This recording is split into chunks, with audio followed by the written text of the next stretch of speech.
Yes बेटा जी, बातें रोको आप एक बार। टॉपिक नंबर 4 है ना, 4th के बाद 5th करेंगे, लेकिन मेरी बात को सुनो।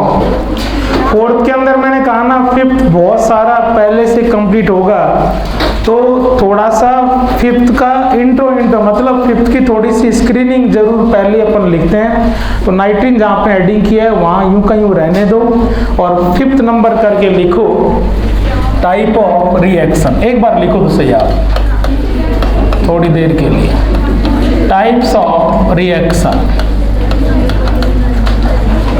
ठीक है, 19 के तुरंत बाद आप नंबर 5 कर लो। मेरी बात सुन लो। अरे यार आप मेरी बात, 19 जब चल रहा होगा आप समझो अपन कर्टियस या सीमित रिएक्शन कर रहे होंगे। ठीक है, अपन जैसे बात करें कर्टियस की तो वहाँ एसिड क्लोराइड रिएक्शन को लेके जा रहा होगा। तो जैसे सीमित रिएक्शन चले और जैसे बच्चे को रिएक्टेंट मालूम चले कि रिएक्टेंट इज एसिड क्लोराइड, और इन case of acid and acid derivative reaction will be, type of reaction will be SNAE। तो थोड़ा सा इसका इंट्रो लिख लेंगे। वो 10 टॉपिक का इंट्रो लिखना है। जैसे अपन कहते थे ना अब तक कि ये बोले तो वो रिएक्शन, वो बोले तो ये रिएक्शन, तो एक पेज लगेगा, फिर 19 पर आएंगे वापस से। इतनी सी बात। आप आओ, बातें बंद करो ना, 1 मिनट यहाँ हेल्प करो मेरी। आप ऑर्गेनिक केमिस्ट्री की रिएक्शंस को अगर मेजरली मोटे तौर पर अगर क्लासेज में भेजो, क्लासीफाई करो, तो अब से पहले भी आप जानते हो अपन ने कहा है इन मेजर क्लास बनेगी 4: addition reaction, elimination reaction, substitution reaction और रीअरेंजमेंट रिएक्शन। तो type of reaction organic chemistry में रिएक्शंस के टाइप्स को अगर अपन क्लासेज में भेजें तो यस बेटा जी सब की तरफ से आंसर होना चाहिए। फर्स्ट कौन सी रिएक्शन है? एडिशन। बाद में लिखना एक बार आप आओ। अब एडिशन में बेटा जी यस आप कह रहे हैं कि जो एडिशन है वो एडिशन भी कितने टाइप का हो सकता है? 3 टाइप का। यस एडिशन, लेकिन अगर फर्स्ट टाइम किया अपन ने इलेक्ट्रोमेरिक में, अगर फर्स्ट टाइम कोई इलेक्ट्रोफाइल आकर के ऐड करेगा तो आप क्या कहेंगे? EAR। और अगर कोई फर्स्ट टाइम न्यूक्लियोफाइल आकर के ऐड करेगा तो क्या कहेंगे? NAR। और अगर फर्स्ट टाइम कोई फ्री रेडिकल आकर के ऐड करेगा तो क्या कहेंगे? FAR। AR, लेकिन AR की भी फिर कितनी टाइप है? 3: EAR, NAR, FAR। अब अपन को यहाँ तैयार क्या करना है? ये करना है कि EAR मेनली कौन देता है, FAR मेनली कौन देता है और NAR मेनली कौन देता है। EAR बोले तो आप सबने कहा है, बोलो भाई लोग क्या चीज है? एल्कीन। यस बेटा जी। NAR बोले तो अपन ने खूब कह रखा है कौन से कंपाउंड? Carbonyl compound. कौन से कंपाउंड? Carbonyl compound. एक बार ठहरना अच्छे से बेटा जी, जो फर्स्ट और थर्ड है EAR भी कहाँ मिलेगा? एल्कीन में। और ये आप सब पढ़ के बेटा जी FAR भी कहाँ देखने को मिलता है? एल्कीन में। लेकिन थोड़ा सा डिफरेंस है, आप HBr का ऐड किया करते थे एल्कीन में और आप फिर HBr का ऐड किया करते थे एल्कीन में, लेकिन एक बार परऑक्साइड नहीं होता था और एक बार परऑक्साइड होता था। परऑक्साइड या आप इनऑर्गेनिक के अंदर खूब सारा पढ़ते हैं, एक लेसन है पूरा का पूरा हाइड्रोजन, और हाइड्रोजन के अंदर काफी बड़ा टॉपिक है परऑक्साइड। ठीक है कि नहीं? ओपन बुक लाइक स्ट्रक्चर, ये वो सब कुछ एक बार सुनना। आप अब से पहले बोलते थे परऑक्साइड जहां आ जाता है, परऑक्साइड खुद डीकंपोज होकर के होमोलिटिक क्लीवेज करके फ्री रेडिकल का फॉर्मेशन करता है। और यस कल परसों अपन ने लिखा था कि अगर फ्री रेडिकल, अगर मैं फ्री रेडिकल हूं तो मेरे कांटेक्ट में जो कुछ भी आएगा मैं हर चीज को किस में कन्वर्ट करूंगा? Free radical. अगर एक भी फ्री रेडिकल आ गया तो वो सारे के सारे पूरा वहां एनवायरनमेंट कैसा कर देता है? फ्री रेडिकल ही फ्री रेडिकल। जब परऑक्साइड प्रेजेंट होता है, परऑक्साइड खुद क्या देता है? Free radical. बातें पकड़े भाई लोग। Peroxide is the source of free radical. Peroxide है तो फ्री रेडिकल देगा और फ्री रेडिकल सारी की सारी रिएक्शन को किस में कन्वर्ट कर देगा? फ्री रेडिकल में। एल्कीन। फ्री रेडिकल बनाने के लिए किसकी प्रेजेंस होनी चाहिए? पेरोक्साइड की। एल्कीन लेकिन किसमें? इन द प्रेजेंस ऑफ पेरोक्साइड, ठीक है नहीं, कोई सा भी पेरोक्साइड हो सकता है। लेकिन यहाँ पर EAR रेडिकल ना बने, फ्री रेडिकल का कहीं लोचा ना हो, तो एल्कीन, लेकिन आप बहुत ज्यादा यहाँ पर केयरफुल रहते हैं कि एब्सेंस हो किसकी? Absence of peroxide. यस बेटा जी, जिस पेज पर काम चल रहा है सबसे पहले वहां अपन किसके बारे में मेंशन करना चाहते हैं? पेरोक्साइड के बारे में। अपन क्या लिखेंगे? पेरोक्साइड बोले तो free radical, peroxide is the source of free radical, ठीक है, ऊपर टॉप पर ऑक्साइड बोले तो फ्री रेडिकल, पर ऑक्साइड बोले तो फ्री रेडिकल। नंबर 2, पेरोक्साइड क्या देगा आपको? Free radical. तो पेरोक्साइड क्या करेगा? फ्री रेडिकल के सोर्स के तौर पे काम करेगा। सेकंड लाइन लिख लो, peroxide is the source of free radical, peroxide is the source of free radical. और ये अब आप नोट करो टक से, और इसको दिमाग में बिल्कुल रिकॉल करते हुए, EAR बोले तो एल्कीन, उल्टा भी आपको याद होना चाहिए, एल्कीन बोले तो EAR, ठीक है। NAR बोले तो कार्बोनिल कंपाउंड, कार्बोनिल कंपाउंड बोले तो NAR। इसका मीनिंग क्या है? कार्बोनिल कंपाउंड के केस में मेनली न्यूक्लियोफिलिक एडिशन मिलेगा। Nucleophilic addition reaction mainly given by carbonyl compound, not. और यस बेटा जी, सेकंड टाइप, फर्स्ट में आपने क्या किया? प्लस, तो सेकंड में क्या कर देंगे? माइनस। माइनस को आप क्या कहते हैं? बोलो भाई लोग, ठीक है नहीं, एलिमिनेशन रिएक्शन।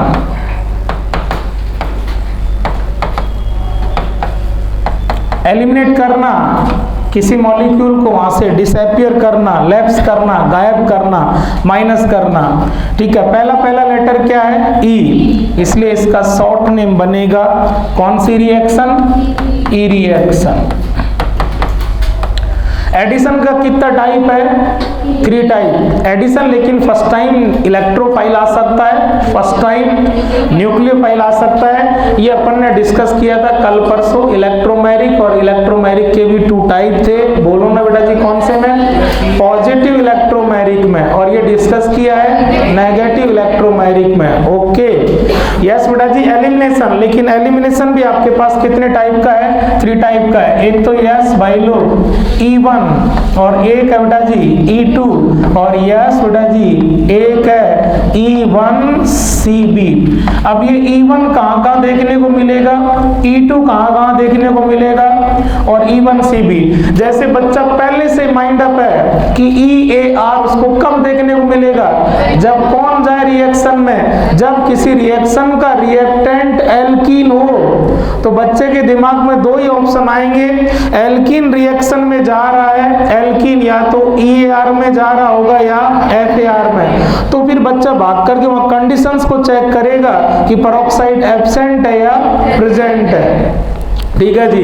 अगर किसी रिएक्शन को स्टार्ट करके लेके जाने वाला कार्बोनिल कंपाउंड एल्डिहाइड या कीटोन है, तो पहला चांस बनता है कि शायद वहां आपको कौन से टाइप की रिएक्शन देखने को मिल सकती है? NAR। इस तरह से, ठीक है, अभी ये पढ़ नहीं रहे, लेकिन ये इंटरमीडिएट में जब रिएक्शंस आने लगेगी और ये थोड़ा सा पेज आपको पता होगा, तो आपके दिमाग में हल्का सा वहां पहले से टारगेट होगा कि यार शायद मुझे यहाँ इस टाइप की रिएक्शन देखने को मिल सकती है। वो मिल जाएगी तो वो रिएक्शन पूरी वहां कंप्लीट हो जाएगी। E1 मैं कह रहा हूं, एक बार सुन लो, फिर अपन नोट कर लेंगे। ये अपन को मेनली बेटा जी 2 जगह मिलेगी। एक तो कार्बोकैटायन की पहली रिएक्शन होगी, पिनाकोल को अपन पिनाकोलोन में लेके जाएंगे, ठीक है। पिनाकोलोन रीअरेंजमेंट, इंटरमीडिएट अभी अभी मैंने बोला था चौथी class, rearrangement reaction. Intermediate carbocation होगा और कार्बोकैटायन इधर उधर रीअरेंज, समझ लो, शिफ्टिंग विफ्टिंग कर कर आके। तो ये आपको दो जगह मिलेगी, फर्स्ट सुनना ही है अभी, पहले पूरा दिमाग में फिट हो जाए फिर लिख लेना। पिनाकोलोन रीअरेंजमेंट रिएक्शन, बहुत अच्छी रिएक्शन है, काफी सारे कंसेप्ट वहां पर बच्चे के खुलते हैं, बैक बॉन्डिंग ये वो सब कुछ। पिनाकोल के साथ सेकंड रिएक्शन पढ़ेंगे सेमी पिनाकोल और थर्ड रिएक्शन पढ़ेंगे डेमजानोव, ठीक है जी, 3 है। इसके बाद चौथी रिएक्शन वहां पर पढ़ेंगे, सुनना बहुत अच्छे से, ठीक है, dehydration of alcohol in the presence of concentrate H2SO4। अपना शुरू से बहुत बेसिक डायलॉग का सब बच्चों का कि अगर पानी हटाना हो तो कंसंट्रेट H2SO4, और पानी आपने जब जब जोड़ा डाइल्यूट H2SO4। कौन सी रिएक्शन करनी है? एलिमिनेशन। प्लस करना है या हटाना है? तो डाइल्यूट या कंसंट्रेट? कंसंट्रेट। और बेटा जी टेम्परेचर भी उसका एकदम फिक्स है, मैंने एक दिन पहले भी क्लास में बोला था, अब बोल देता हूँ सब बच्चों के लिए। और प्लीज मैं कल भूल गया, मैंने पहले से भी कह रखा है भाई लोगों चाहे हाथ जुड़वा लो, मैंने 1 महीने के लिए रिक्वेस्ट की है। 1 महीने बाद आप क्लास में रेगुलर हैं, एकदम अलर्ट हैं और घर पर थोड़ी थोड़ी मेहनत, थोड़ा थोड़ा प्रैक्टिस कर रहे हैं, तो रिएक्शंस में आपका नॉलेज और कॉन्फिडेंस जस्ट 1 महीने बाद किस लेवल पर होगा ये आप खुद अपने आप को कंपेयर कर लेना। लेकिन कल से बेटा जी NCERT सब बच्चे के पास हो, उसमें पार्टनरशिप भी ना चले प्लीज भाई लोग। देखिए अभी भी अपन देखेंगे, ठीक है, कंप्लीट करो। इसका सेकंड एग्जांपल आओ ना, डिहाइड्रेशन ऑफ अल्कोहल, किसका कर रहे हो? अल्कोहल का। डिहाइड्रेशन ऑफ अल्कोहल, बेटा जी अल्कोहल अपना लेसन है, NCERT 12 सेकंड लेसन है। Dehydration of alcohol in the presence of dilute या कंसंट्रेट? Concentrate H2SO4। बात टेम्परेचर पर अटक गई थी, ठीक है नहीं? 2 टेम्परेचर होते हैं, एक 170 और एक 140। सुनने का काम है, बच्चा क्लास में सुन तो सकता ही है यार भैया, और तो कोई बड़ा काम करा नहीं रहे। 170 और 140 होता दोनों ही केस में डिहाइड्रेशन है, लेकिन एक बार इंट्रामोलिक्यूलर और एक बार इंटरमोलिक्यूलर। अंदर ही अंदर होता है, एल्कीन बनती है और इंटर में ईथर बन जाती है, ROR, ठीक है जी। यस, पूरा कंप्लीट कर रहे हैं। पहला एग्जांपल बोलना, पिनाकोलोन रीअरेंजमेंट, और दूसरा बोलो भाई लोग सब, dehydration of alcohol in the presence of concentrate H2SO4 at 170 degree centigrade. 170 degree centigrade, कितना?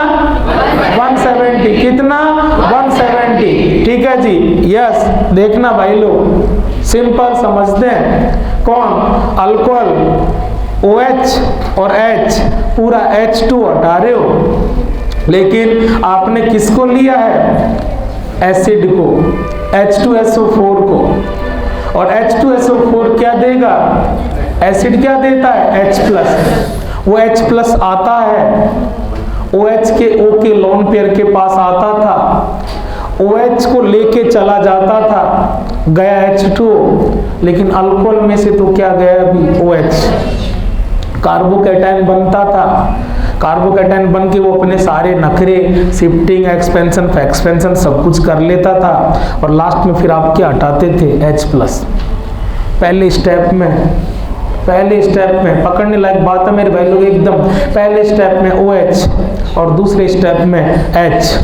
बेटा जी पूरा का पूरा मॉलिक्यूल H2 होता है, लेकिन H2 एक साथ एक स्टेप में या 2 स्टेप में? 2 स्टेप में। पहले OH और फिर H। एक स्टेप में, नहीं जानते अपन कुछ भी, लेकिन बच्चा SN1 SN2 खूब सारा पढ़ के आता है, उसके दिमाग में एक कंसेप्ट बहुत स्ट्रॉन्ग है। आप सब बच्चों के दिमाग में आप सब कहते हैं कि सर SN2 कितने स्टेप में होती है? SN2 एक स्टेप में, SN2 एक स्टेप में, और SN1 दो स्टेप में। SN1 की जैसी E1, SN1 की जैसी E1 और SN2 की जैसी SN2 का स्टेप 1। एक स्टेप में E हो, एक स्टेप में E हो E2, और अगर दो स्टेप में प्लीज प्लीज प्लीज दो स्टेप में E1, लेकिन E1 भी दोनों ही E1 है, ठीक है। इसमें भी बच्चा कैसे वहां खुद कैसे उसको चेक करेगा कि E1 है या E1 CB?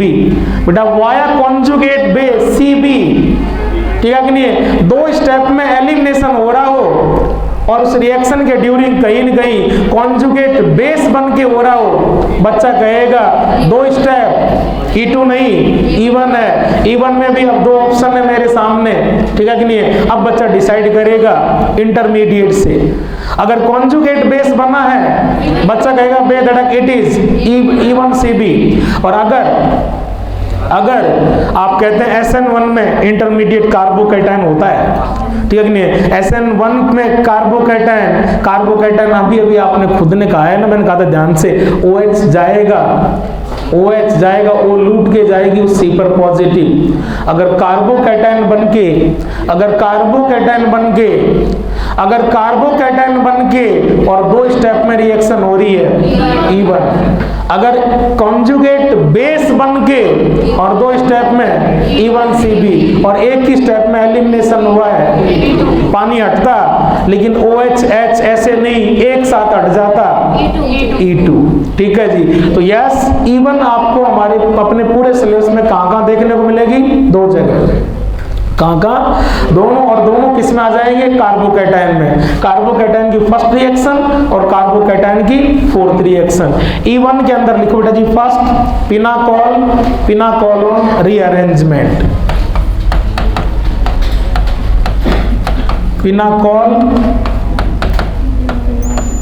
पिनाकोलोन rearrangement reaction, pinacolone rearrangement. और इसी का दूसरा एग्जांपल और ठिकाना बोलो भाई लोग, पिनाकोलोन रीअरेंजमेंट। मैं बोल देता हूँ, लिख ले बेटा जी पूरा, यहाँ जगह थोड़ा कम है।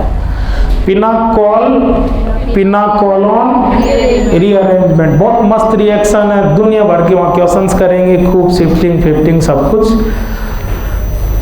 पिनाकोलोन रीअरेंजमेंट बताएंगे, वहीं पर कार्बोकैटायन इंटरमीडिएट है, वो रीअरेंज होके रिएक्शन में जाता है।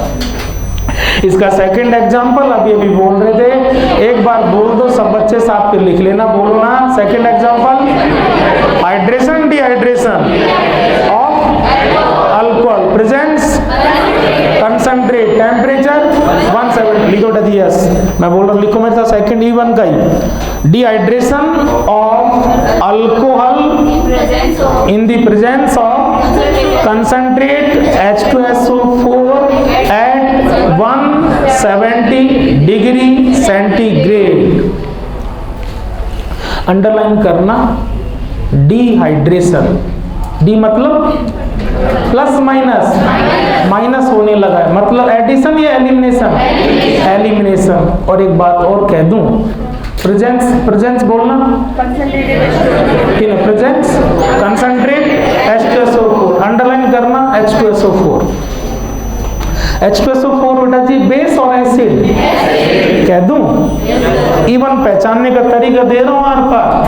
अगर आपको ये हल्का सा भी इशारा लग जाए कि एलिमिनेशन रिएक्शन हो रही है, और एलिमिनेशन रिएक्शन को अगर एसिड कैटेलाइज करेगा, अगर एलिमिनेशन के लिए रिएक्शन के अंदर कैटलिस्ट एसिड हो तो पक्का पक्का बिना चेक किए बी कॉन्फिडेंट कह देना कौन सी रिएक्शन होगी, E1। कौन सी रिएक्शन होगी, E1, क्योंकि एसिड होगा H+ भेजेगा, H+ भेजेगा तो वो कोई लोन पेयर वाली जगह पे जाके उसको भगा ले जाएगा। इंटरमीडिएट निश्चित है क्या बनेगा, कार्बोकैटायन, और कार्बोकैटायन बन के रिएक्शन हो रही है तो क्या, E1। आप SN2 और SN1 तो जानते ही थे। पेज के टॉप पर दो डायलॉग तैयार कर रहे, रुकना। SN2 का जैसा E2 और SN1 का जैसा SN2 एक स्टेप में तो E2 भी एक स्टेप में, लेकिन फर्क हल्का सा, रुकना भाई लोग, अभी प्रूव कर देंगे तो रिएक्शन सारी आपकी पड़ी हुई है। SN2 में न्यूक्लियोफाइल वीक या स्ट्रॉन्ग,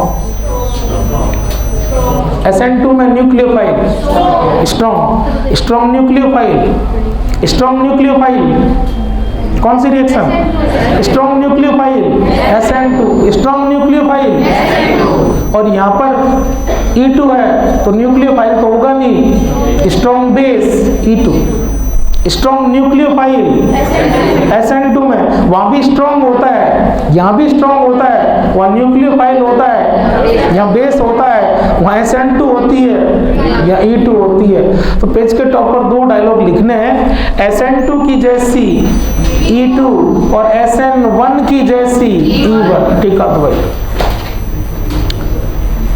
SN2 की जैसी E2 मीन्स कितने स्टेप में, इन वन स्टेप। SN2 की जैसी E2 और SN1 की जैसी E1। जैसे SN2 कितने स्टेप में होती है, एक स्टेप में, वैसे E2 भी एक ही स्टेप में होगी। SN1 दो स्टेप में, वहां भी इंटरमीडिएट कार्बोकैटायन बनता था तो यहाँ भी इंटरमीडिएट कार्बोकैटायन बनेगा। लेकिन अभी आप इतना सा डायलॉग बिठा लो, SN2 की जैसी E2 है और SN1 की जैसी E1 है। यस, E2 पर पहुंचो और बताओ मत, थोड़ा सा मेरे साथ बस विजुलाइज करो, चीजों को दिमाग में रखो, मेरी बात को सुनना। बेटा जी अपन वुड्स रिएक्शन पढ़ेंगे, आप सब पढ़े हुए हो। रेडिकल की बहुत जानदार रिएक्शन होती है, हैलाइड की रिएक्शन होती है, एल्केन फॉर्मेशन का मेथड होता है, इंटरमीडिएट फ्री रेडिकल बनता है। इसलिए 3 जगह पढ़ेंगे, फ्री रेडिकल में पूरी मचका लेंगे, ठीक है। जब एल्केन की रिएक्शन चल रही होगी तब पढ़ लेंगे, और जब हैलाइड बन रहा होगा तब पढ़ लेंगे, ठीक है। 12th NCERT first lesson alkyl halide, mainly 3 reaction होती है, SN1 SN2, और सेकंड रिएक्शन एलिमिनेशन, और third with metal, with sodium metal Wurtz, और with magnesium metal Grignard reagent का फॉर्मेशन होता है। NCERT अगर है तो पेज नंबर 311 खोलो, 12th NCERT खोलो। और कल से भाई प्लीज आप सबके पास हो पेंसिल NCERT अपनी, नहीं होगी उसको नुकसान मिलेगा। जल्दी से खोलो भाई लोग, पेज नंबर 311।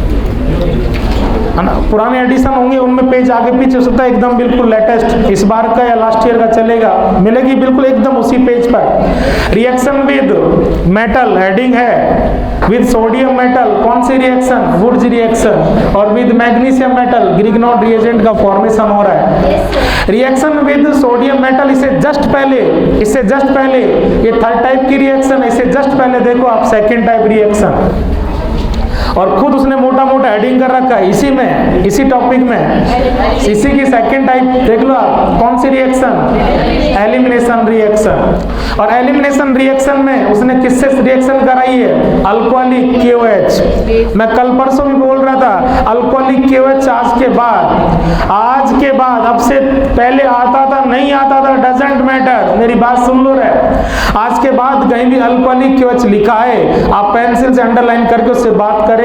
अल्कोहलिक KOH आप स्ट्रॉन्ग बेस की तरह बिहेव करेंगे, आप स्ट्रॉन्ग बेस हैं, आप अगर रिएक्शन में गए तो चांस बनेगा आप कौन सी रिएक्शन में जाएंगे, E2 में। इसने अल्फा से हैलोजन चुराया है और बीटा से H माइनस HX, और जिस स्टेप में X को लेके जाता है उसी के साथ H को लेके जाता है HX।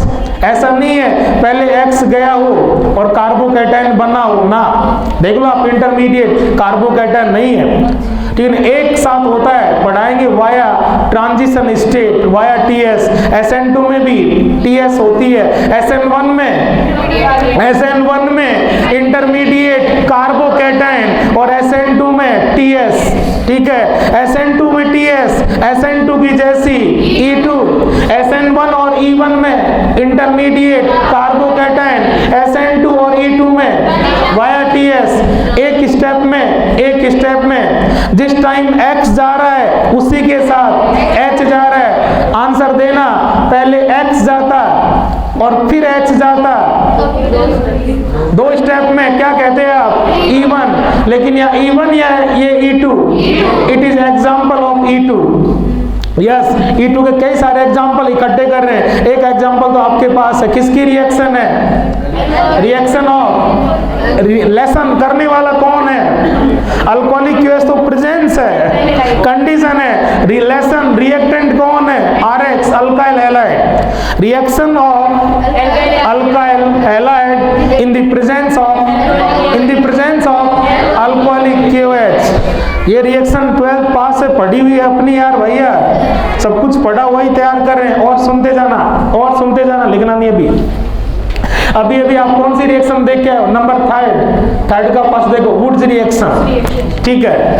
यहाँ पर मैकेनिज्म नहीं है, अपन बहुत जोरदार मैकेनिज्म करेंगे, सुनना जी।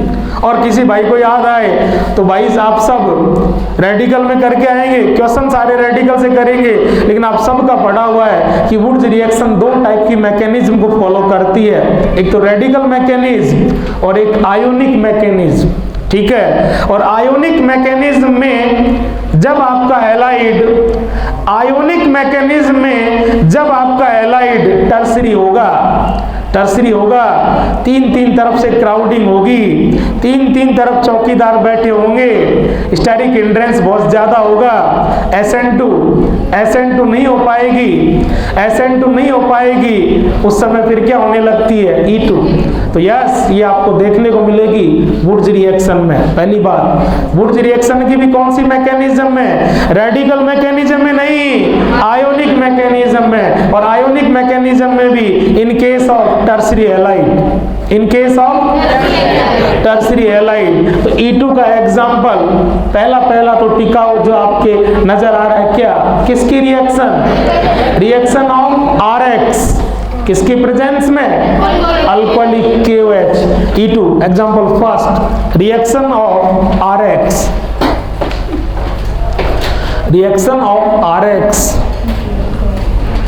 in the presence of alcoholic KOH, clear. और दूसरा एग्जांपल फिर लिख लो, अभी बोला है, अच्छे से बोल के मैं लिखवा देता हूं, लिख लो मेरे साथ। इन आयोनिक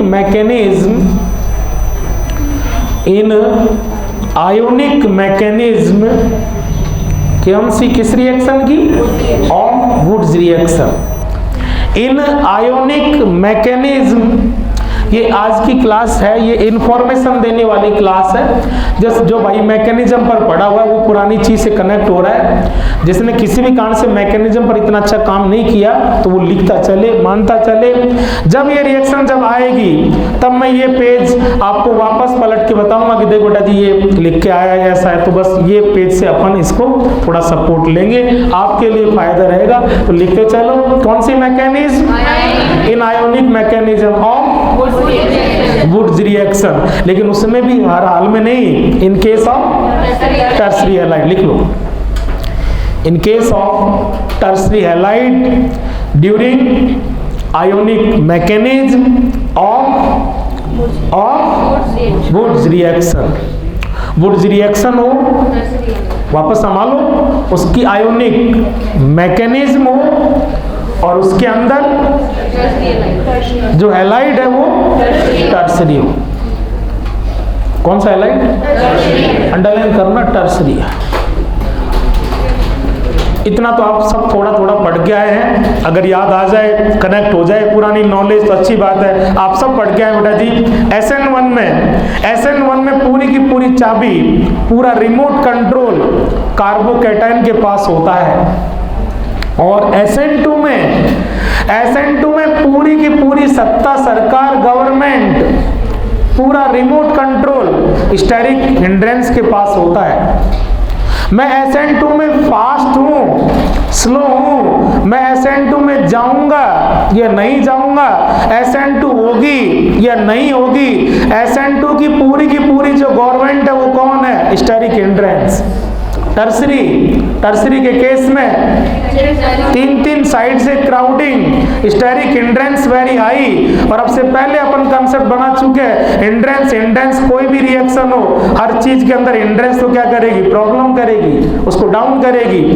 जब स्टेरिक हिंड्रेंस बहुत हाई है तो SN2 की रेट बहुत कम है, और हो सकता है SN2 पॉसिबल ना हो, तो उस केस में SN2 होती नहीं और क्या होने लगती है? E2। CX हैलाइड CX, ठीक है कि नहीं है? हैलाइड CX जो C है वो तीन तरफ से घिरा हुआ है, तो उसके पास आपका स्ट्रॉन्ग न्यूक्लियोफाइल नहीं पहुंच पाता, तो C कहता है कि मेरा चक्कर छोड़, मुझे चारों तरफ से पब्लिक ने घेर रखा है, तू मेरे पास नहीं पहुंच पाएगा, तू मुझे छोड़, तू जैसे आए और आते ही तुझे एंट्री पर जो बीटा H मिले उसको लूट ले जा। ठीक है, H से बात करने लगा है, जब वो C+ से बात करता, अमीषा से बात करता, तो पब्लिक उसको सन्नी देओल न्यूक्लियोफाइल कहती।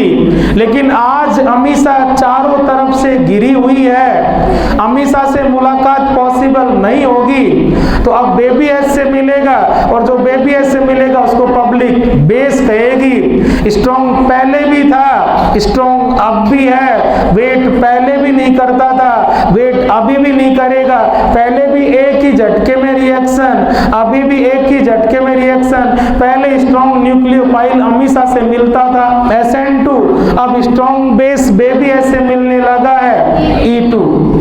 तो जब आपकी अमीषा तीन तरफ से क्राउडेड हो तो उस कंडीशन में SN2 नहीं क्या होने लगती है? E2। और प्रोडक्ट एल्केन नहीं क्या बनने लगता था? एल्कीन। चलो खैर कोई बात नहीं, आगे देखेंगे। E1CB अपने पूरे सिलेबस में मात्र एक जगह एल्डोल कंडेंसेशन, टोटल स्टेप 4, उसमें जो लास्ट का स्टेप है जिसमें से आप -H2O करते हो, माइनस बोले तो E, और E में भी कौन सा E? E1CB। तो E1CB आपको एक जगह देखने को मिलेगी, एल्डोल कंडेंसेशन में कौन सा स्टेप? लास्ट का स्टेप, 4th स्टेप। लिख दो जी, 4th step of aldol condensation, 4th step of aldol condensation. सही है क्या? यस। एल्डोल कंडेंसेशन में कौन होता है? कंडीशन एसिड या बेस? बेस होता है। और इजी कर दूं आप चाहें तो, लेकिन इसके लिए बस पूरा एक ही चीज चाहिए, कमर एकदम सूदी और खोपड़ा सेट होना चाहिए, बाकी सारी टेंशन हमारी है। सुन, हमने E1 में चलना, E1 का सेकंड एग्जांपल आओ तो सही यार, किसकी प्रेजेंस है? Concentrate H2SO4। कौन है? एसिड। मैंने अभी भी कहा है, अगर एसिड कंडीशन एसिड हो, अरे ऑर्गेनिक केमिस्ट्री में सारा खेल रिएक्टेंट का कंडीशन का है दादा, वो कुछ नहीं कहता, वो क्वेश्चन मार्क करके छोड़ देता है। सारी चीजें कंडीशन पूरी हेल्प करती है और रिएक्टेंट पूरी हेल्प करता है। कुछ ना आए, रिएक्टेंट अगर RX है तो बच्चे के दिमाग में पहले से फिक्स है कि या तो SN1 मिलेगी या SN2 मिलेगी। ठीक है जी, इसलिए मेरी बात को सुनना। अगर कंडीशन एसिड है और रिएक्शन अगर एलिमिनेशन है, ठीक है, तो पक्का पक्का बेधड़क ठोक के आ जाना बिना चेक करे क्या E1, ठीक है। E1 is catalysed bye acid, ठीक है। एलिमिनेशन रिएक्शन को कैटलाइज अगर एसिड से कर रहे हैं तो पक्का पक्का मैकेनिज्म कौन सी होगी, E1। अब आप एल्डोल कंडेंसेशन में कहते थे डाइल्यूट बेस, कहते थे नहीं कहते थे, कौन आने लगा है, बेस। कौन आने लगा है, बेस। अब सुन लो यार, बेस अगर है तो E1 नहीं होगा, ठीक है। अब ऑप्शन कितने रह गए, या तो E2 मिलेगा या E1CB मिलेगा। सुनो तो सही, अब आपने बेस कैसा लगा है, डाइल्यूट, ठीक है कि नहीं। अभी आपने E2 के एग्जाम्पल चेक करना, E2 में आपने कहा मामला कैसा चाहिए, स्ट्रॉन्ग। SN2 और E2 दोनों में वहाँ स्ट्रॉन्ग न्यूक्लियोफाइल और यहाँ स्ट्रॉन्ग बेस, जबकि एल्डोल में डाइल्यूट मतलब स्ट्रॉन्ग वीक, ठीक है जी। यस, हेलो, ओए सुन ले। एलिमिनेशन रिएक्शन है और कंडीशन एसिड है तो पक्का पक्का कौन सा एलिमिनेशन देखने को मिलेगा, E1। और बेस में लेकिन स्ट्रॉन्ग बेस है E2, और आपका डाइल्यूट वीक बेस है E1CB। और सुन, कैटलिस्ट और कंडीशन बेस, ठीक है। और रिएक्शन में भी तो आप देखोगे ना कि एक स्टेप में हो रही है, 2 स्टेप में, ठीक है कि नहीं है। अगर सुनना, आप कंफर्म कर चुके कि रिएक्शन E1 नहीं है, आप कंफर्म कर चुके कि रिएक्शन E1 नहीं है। अब आपके सामने 2 ही ऑप्शन है, या तो E2 होगा या E1CB होगा। अब आप चेक कर लेना स्टेप कितने हैं। E1 नहीं है, कंफर्म हो गया, तो आंसर या तो E2 जाएगा या E1CB। एक स्टेप में हो रही है तो बेधड़क E2, और अगर 2 स्टेप में हो रही है तो E1CB। अरे सही है क्या? और आओ, ठीक है। रिएक्शन एक स्टेप में है तो पक्का E2। रिएक्शन 2 स्टेप में है तो या तो E1 होगा या E1CB होगा, ठीक है जी। इसमें आप कंडीशन से चेक कर लेना, ठीक है। 2 स्टेप वाली में कंडीशन एसिड है E1, 2 स्टेप वाली में कंडीशन बेस है, बेस आएगा, हेलो बेस आएगा, बेबी H को लेके जाएगा, और बेबी H को रिमूव कर करके, यार पिछले 15 दिन से अपन क्या कह रहे हैं, एसिड है, बेबी H भगाओ, कॉन्जुगेट बेस बनाओ। बेस आया, बेस किसको भगा ले जाएगा, बेबी H को, तो क्या बनेगा, कॉन्जुगेट बेस बन के, ठीक है। एसिड है, कार्बोकैटायन बना के ले जाएगा, कार्बोकैटायन SN1 का मामला होने लगा है, SN1 का जैसा E1 होने लगी है। बेस बेबी H से बात करेगा, बेबी H भगते ही ये सारा मामला वाया कॉन्जुगेट बेस जाएगा, वाया कॉन्जुगेट बेस E1CB। अरे सेट है क्या?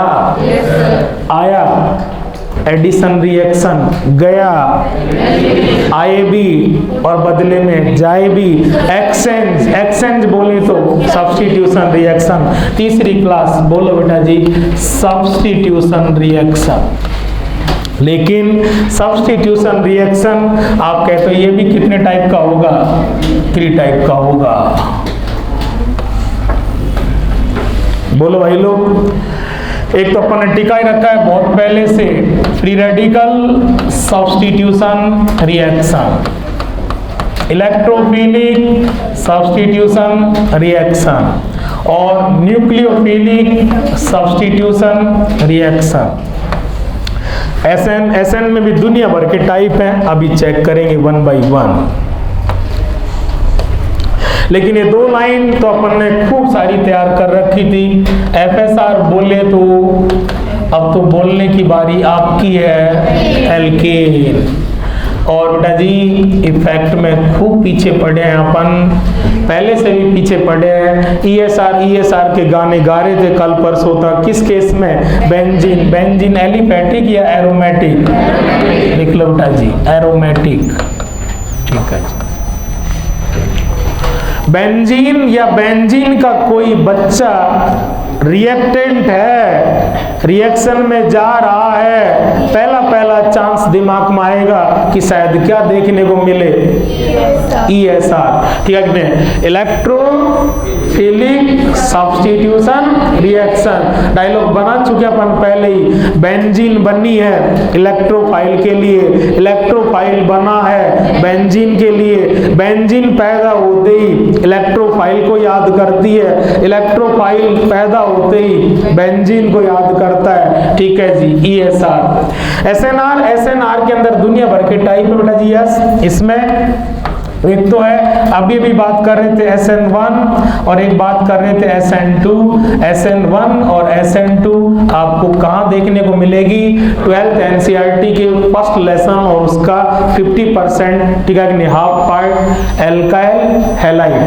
RX अगर जा रहा है तो RX के ये मेन कैरेक्टर है, RX की ये मेन हैबिट है कि या तो वो SN1 के थ्रू प्रोडक्ट में जाता है या SN2 के थ्रू जाता है। SN1 के थ्रू जाएगा, SN2 के थ्रू जाएगा, वो डिपेंड बाकी और चीजों पर भी करता है। एक तो खुद RX कैसा है, चिंटू है या बल्कि है, स्टेरिक हिंड्रेंस कम है या ज्यादा है। ठीक है जी। दूसरी चीज, आने वाले न्यूक्लियोफाइल पर वेट करने वाला है या वेट नहीं करने वाला है। तीसरी चीज, सॉल्वेंट SN1 को फेवर करता है या SN2 को। सॉल्वेंट आपका प्रोटिक सॉल्वेंट है या एप्रोटिक सॉल्वेंट है। लेकिन RX अगर रिएक्शन में जा रहा है तो चांस SN1 या SN2 के होंगे।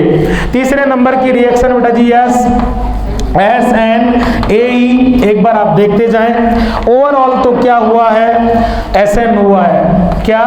SN। लेकिन ऐसा SN जिसके होते समय पहला स्टेप एडिशन हो और सेकंड स्टेप एलिमिनेशन हो। ठीक है कि नहीं है? बराबर सुनते रहे।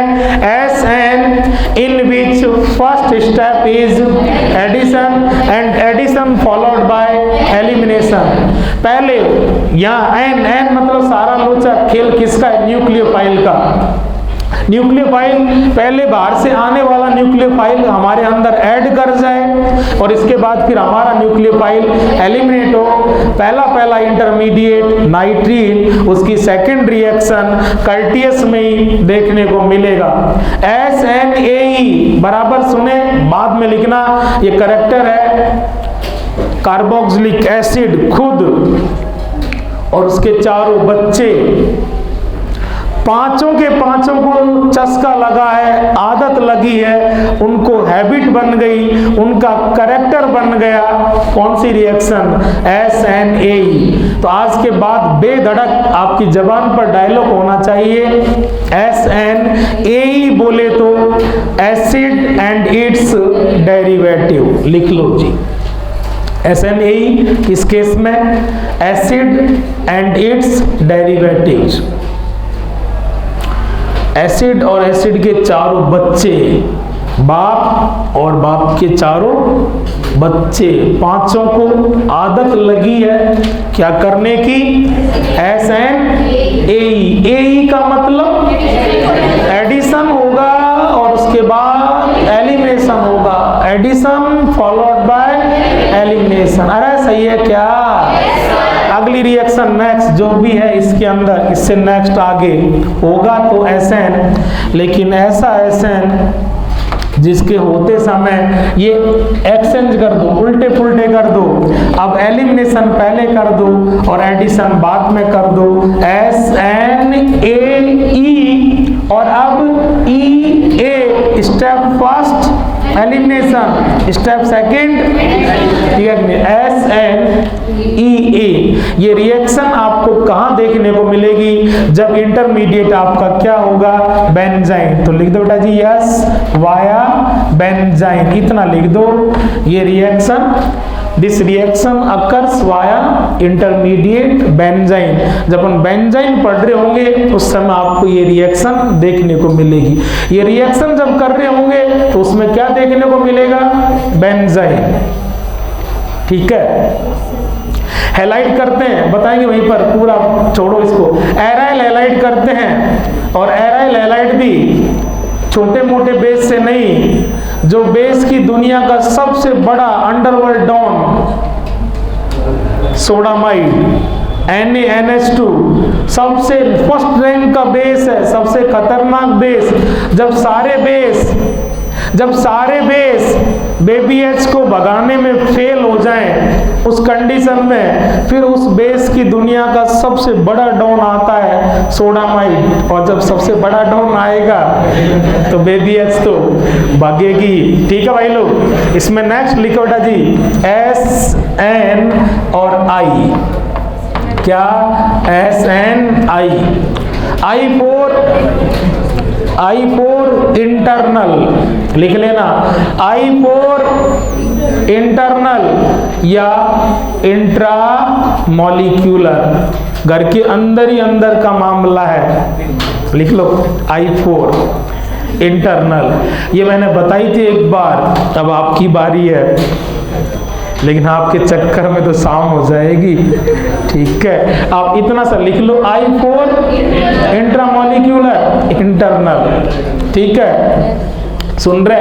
ओए लाला सुन, एक मिनट, अरे यार भाई यार, सुन सुन सुन सुन, एक मिनट सुन ले यार। इधर देख, ये जाने वाला न्यूक्लियोफाइल, और ये अपन जैसे जनरली डायलॉग बनाते हैं, भगने वाला अमरीश पुरी, ये अमीषा और ये सन्नी देओल।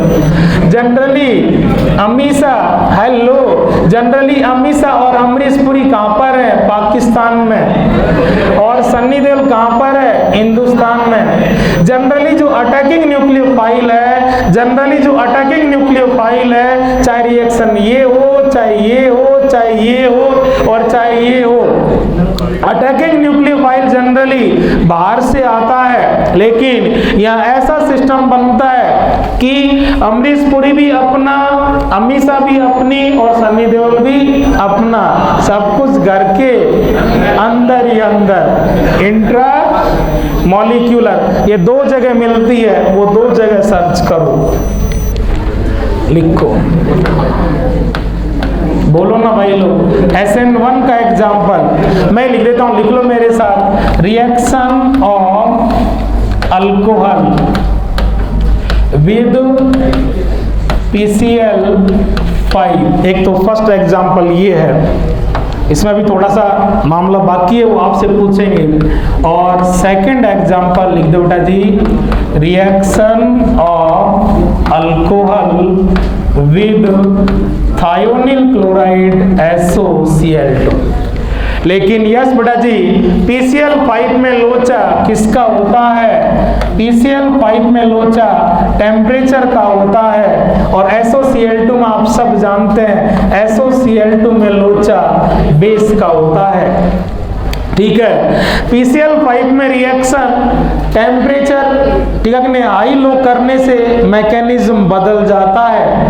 और SOCl2 बेटा जी नेम रिएक्शन है आपकी, ये डार्जन प्रोसेस, डार्जन रिएक्शन। इसमें आप कहते थे पायरिडीन लिया करते हैं जनरली।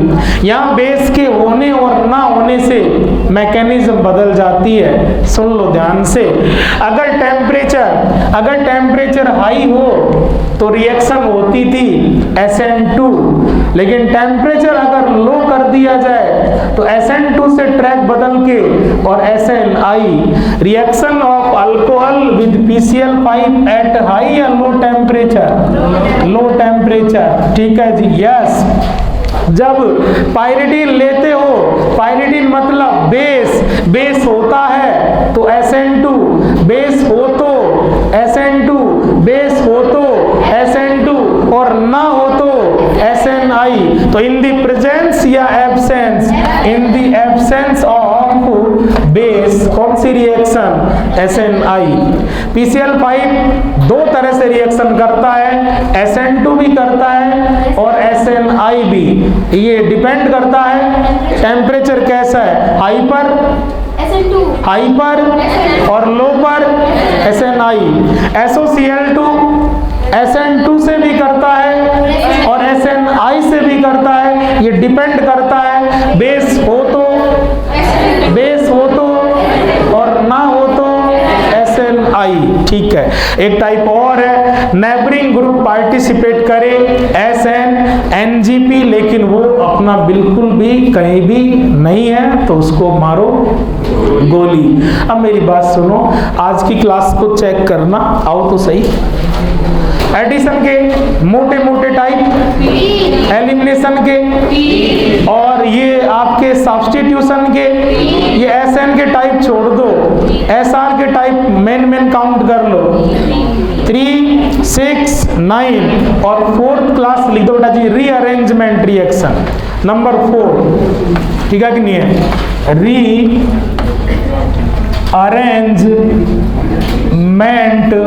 रिएक्शन।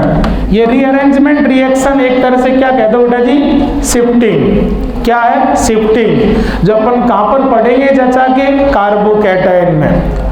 अगर टोटल, मैं कल भी आपसे कह रहा था, टोटल अगर टाइप्स की बात करें, रिएक्शन में टॉपिक की बात करें, तो टोटल बड़े बड़े टॉपिक, ठीक है ना, 3, 6, 9 और 10 ये कार्बोकैटायन में पूरा हो चुका होगा।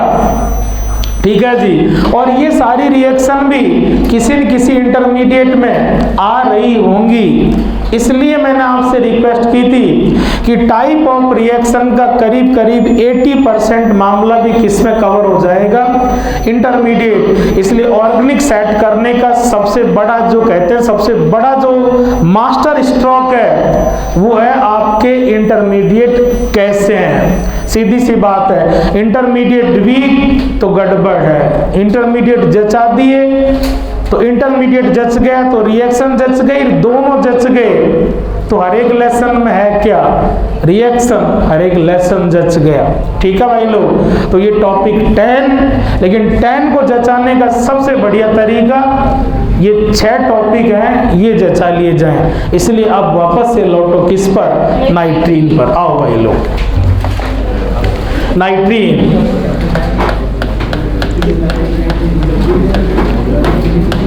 फास्ट आओ बेटा जी, फास्ट आओ, काम की बात सीधी सीधी करें। नाइट्रीन का मैंने फोटो लिख दिया, फोटो को देख करके 3 चीज निकालो इसमें से।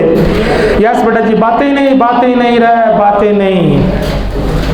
यस, नाइट्रीन, नाम पर ही थोड़ा सा जोर दोगे तो लगता है जैसे किसका जिक्र होगा, नाइट्रोजन का, लेकिन नाइट्रोजन प्लस वाली, माइनस वाली है न्यूट्रल, और एक वैलेंसी आपने बनाई है, ठीक है, कौन सा वैलेंट, मोनोवैलेंट। सुनना भाई लोग, आज के बाद किसी भी रिएक्शन में आपको इस तरह का नाइट्रोजन नजर आए तो बेधड़क आप उसके पास क्या कह देना, नाइट्रीन। नाइट्रीन में नाइट्रोजन है, न्यूट्रल है और मोनोवैलेंट है। आप उसके टाइप पर ना जाएं, सिंगलेट ट्रिपलेट गया भाड़ में, आपको सबसे पहले नाइट्रीन को आइडेंटिफाई करना आना चाहिए कि नाइट्रीन इज एब्सेंट और प्रेजेंट। आज के बाद आपको न्यूट्रल मिले, नाइट्रोजन मिले और किसी एक बॉन्ड से बॉन्डेड मोनोवैलेंट मिले, बेधड़क आप क्या कह देंगे, नाइट्रीन। नाइट्रीन का मीनिंग टक से लिख दो, बोलो भाई लोग, neutral monovalent nitrogen atom is called nitrene. टिकाओ।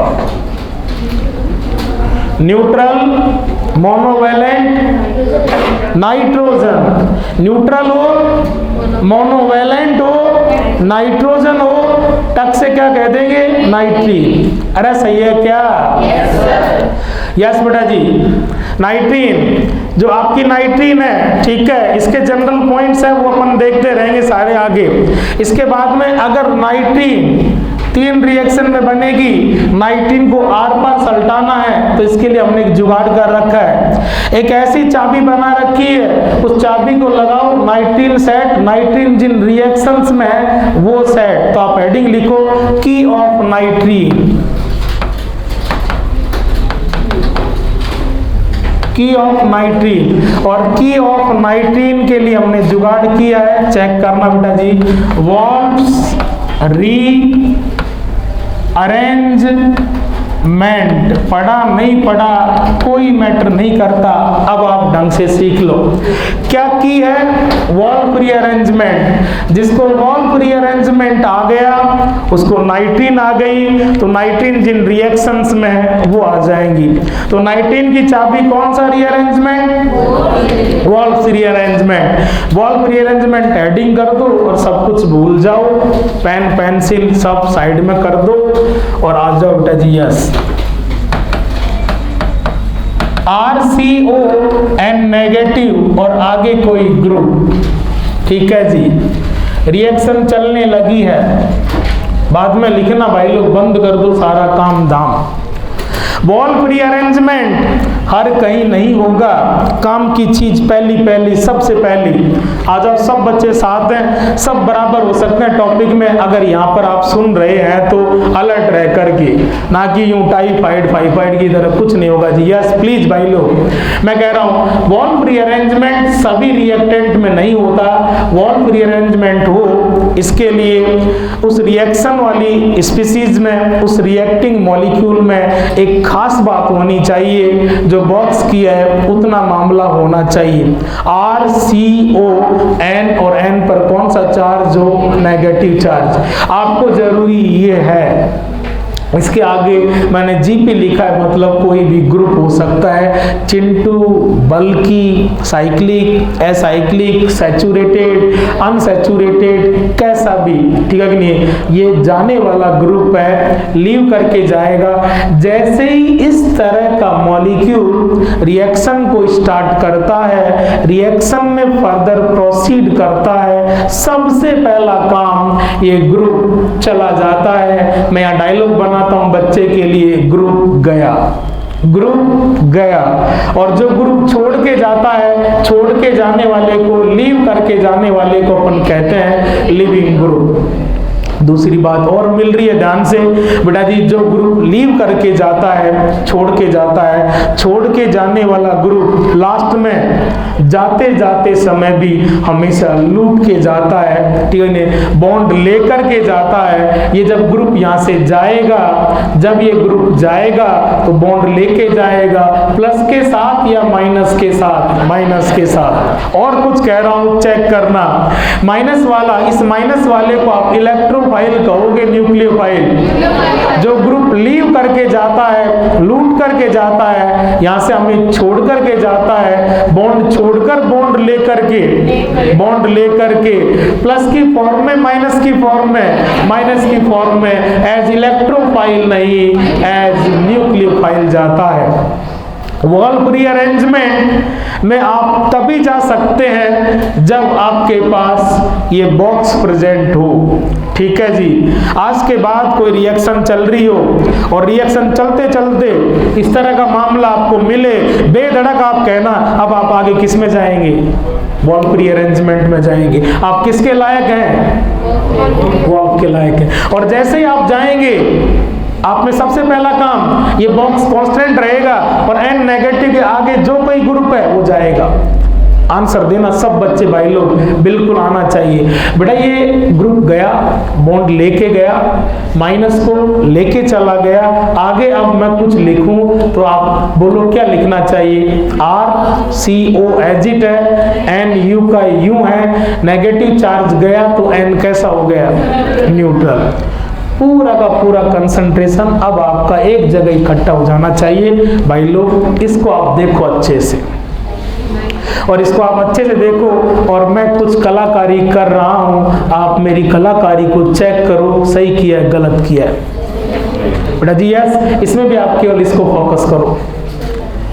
Nitrogen है, न्यूट्रल है, मोनोवेलेंट है, मोनोवेलेंट, न्यूट्रल, नाइट्रोजन, नाइट्रीन। क्या है? नाइट्रीन। इतना लिख करके आओ फास्ट।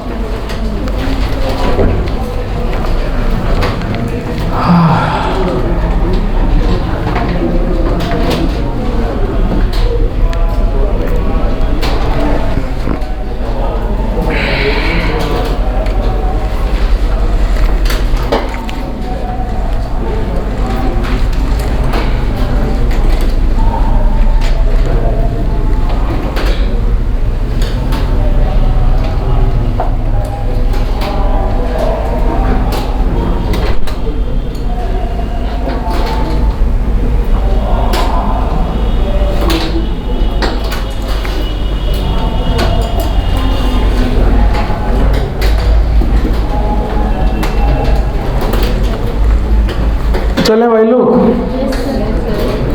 अब नाइट्रीन को देखते जाओ आप। नाइट्रीन कुछ कलाकारी करती है, वो ही पकड़ में आना चाहिए कि नाइट्रीन जब किसी रिएक्शन में एज इंटरमीडिएट बनेगी तो वो वहां से आगे फर्दर रिएक्शन को कैसे कैसे लेके जाएगी। आना भाई लोग। यस, एक बात मैंने बहुत पहले से कह रखी है, COO तो टक से आप मोर EN पर डेल नेगेटिव और लेस EN पर डेल पॉजिटिव। क्लियर है? आना बच्चों।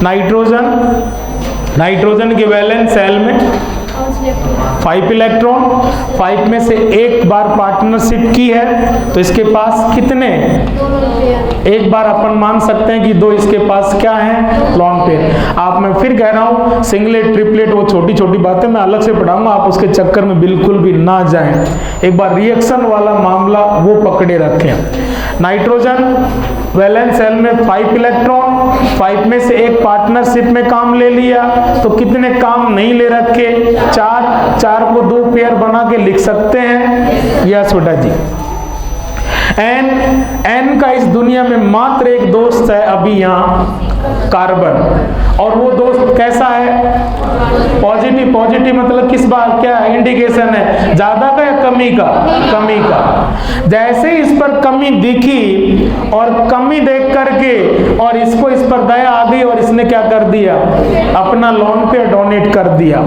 देखते जाना बच्चों, ठीक है। जैसे ही इसने ऐसा मामला किया, लिखवाना बच्चों RC डबल बॉन्ड O, और यस बेटा जी C और N के बीच में क्या आ गया, डबल बॉन्ड, और यस बेटा जी इस N ने अपना लोन पेयर दिया है, इस पर कमी थी, ये कमी वाला सेट हो गया और जो देने वाला नाइट्रोजन अप सेट हो गया। नाइट्रोजन पर कौन सा चार्ज लिखना चाहिए, पॉजिटिव चार्ज, बने रहना बराबर बराबर, ठीक है। जैसे ही नाइट्रोजन पर पॉजिटिव आया अब ये पगला गया, ठीक है जी, लेकिन इसकी मजबूरी है, मैंने मात्र एक दोस्त बनाया और उस एक दोस्त के चक्कर में मेरी हालत ऐसी हो गई। अब मेरी दोस्ती एक तेरे शीशे थी और तेरे चक्कर में ऐसा हो गया, अब तेरे अलावा मैं किसी से बॉन्डेड भी नहीं हूं और तूने ही ऐसा किया, तो अब इस N पर जो पॉजिटिव है उसका कहीं कोई मामला सेट नहीं होगा। इस कंडीशन में N बात करता है किससे, R से। NCERT 12 पेज नंबर 395 अभी देखेंगे, लेकिन सुन लो एक बार। इस कंडीशन में ये R जाएगा N के पास, N पर कौन सा चार्ज है, पॉजिटिव, तो N पॉजिटिव R को किस फॉर्म में अपने पास आने देगा, प्लस आने देगा या माइनस। ये कह रहा है R से कि प्लस तो मैं ही बर्बाद यार भैया, तू सेठ साठ बन के आ, सामान पानी बढ़िया से लेके आ, ठीक है कि नहीं है, बॉन्ड पूरा का पूरा लेकर के आ।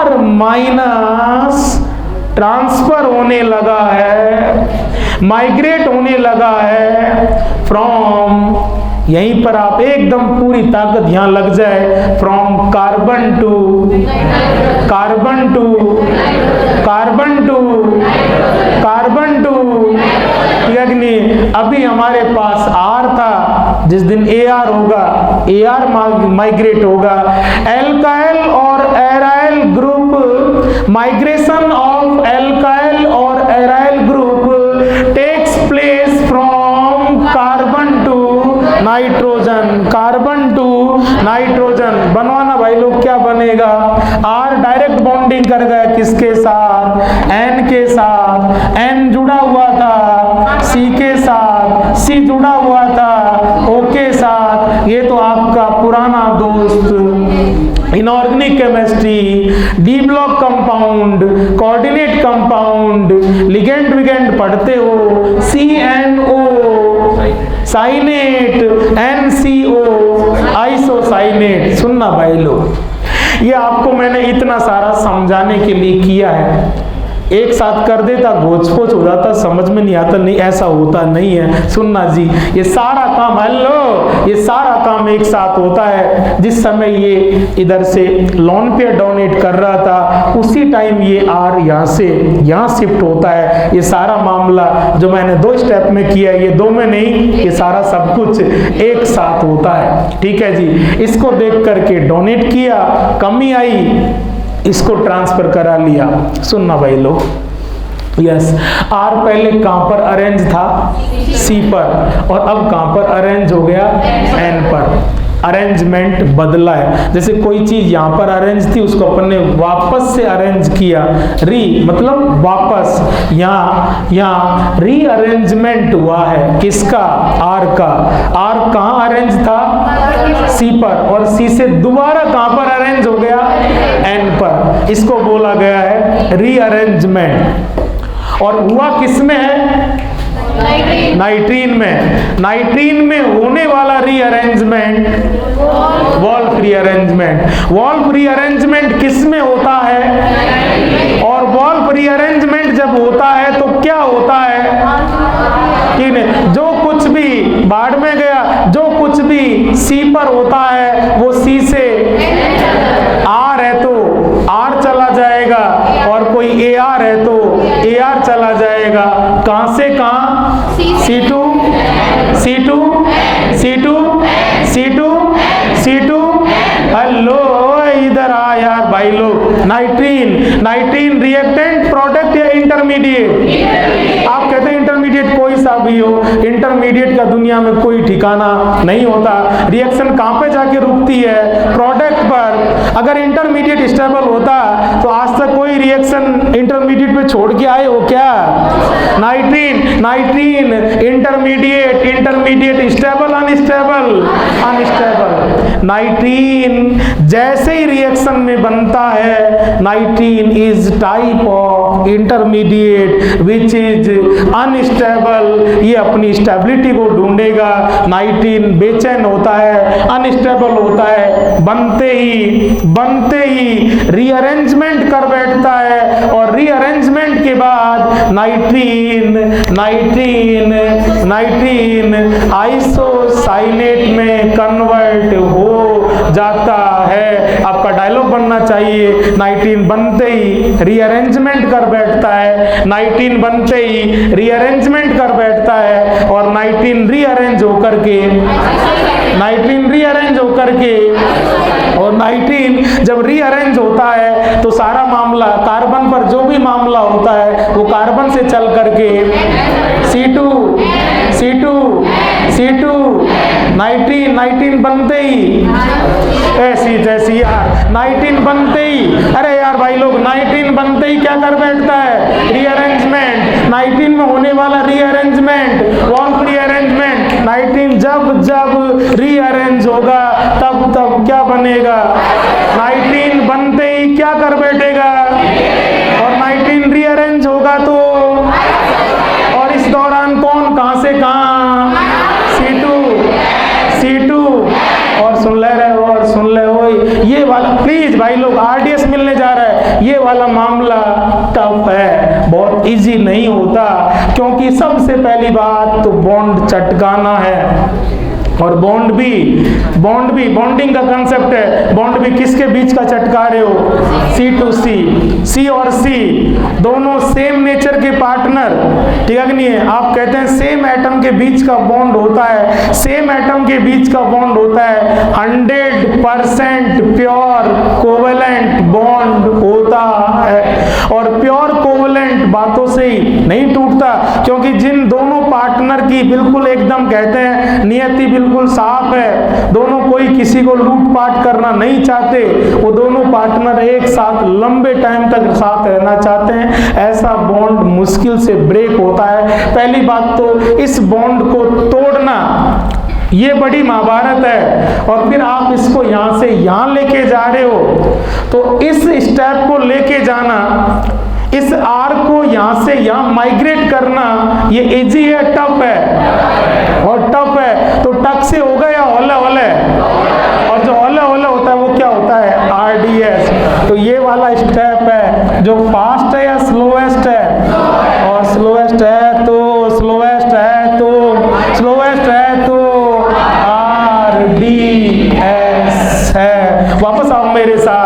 नाइट्रीन स्टेबल अनस्टेबल, रुकेगा या आगे मरेगा?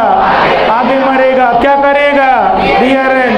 नाइट्रीन बनते ही रीअरेंजमेंट करता है। नाइट्रीन जब जब रीअरेंज होगा तब तब, और नाइट्रीन में होने वाला रीअरेंजमेंट और ये वॉल्फ रीअरेंजमेंट इजी या टफ, फास्ट या हौला है? नाइट्रीन में होने वाला रीअरेंजमेंट ही क्या चीज है? आरडीएस है। टिकाओ, अब टिकाओ समझ के।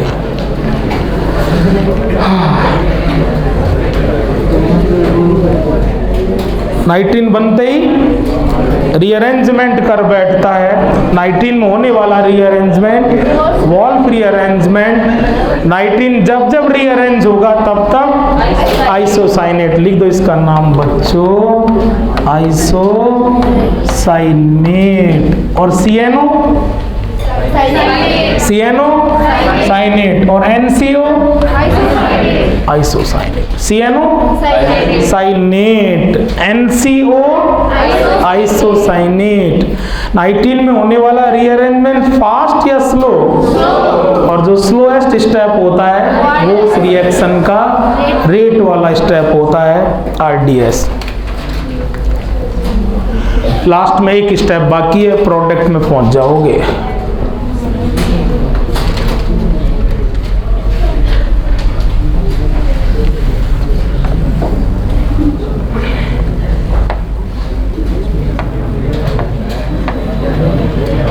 हाइड्रोलिसिस और होगा बस। टिकाओ यार भाई लोग, टिकाओ हो रहा है, क्योंकि ये मामला बैठ जाएगा तो हमारी 3 रिएक्शन बैठ जाएगी, एचबीडी, कर्टियस और सिमित। क्योंकि तीनों रिएक्शन में नाइट्रीन बनेगा, बनते वहां भी सारा काम ऐसे करेगा, ये सारी चीज होंगी।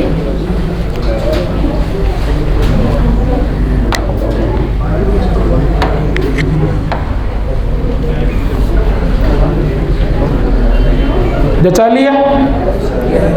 लास्ट वाला स्टेप और जचा दो। यस बेटा जी, बॉन्ड ब्रेक करोगे। कौन सा बॉन्ड ब्रेक करना है? एन और सी के बीच। एन और सी में मोर एन, एन तो एन पर कौन सा चार्ज होगा? नेगेटिव। सी पर पॉजिटिव। कितने बॉन्ड हैं? 2। दोनों बॉन्ड पानी से तोड़ोगे, आपको पता ही है पानी कैसे टूटेगा?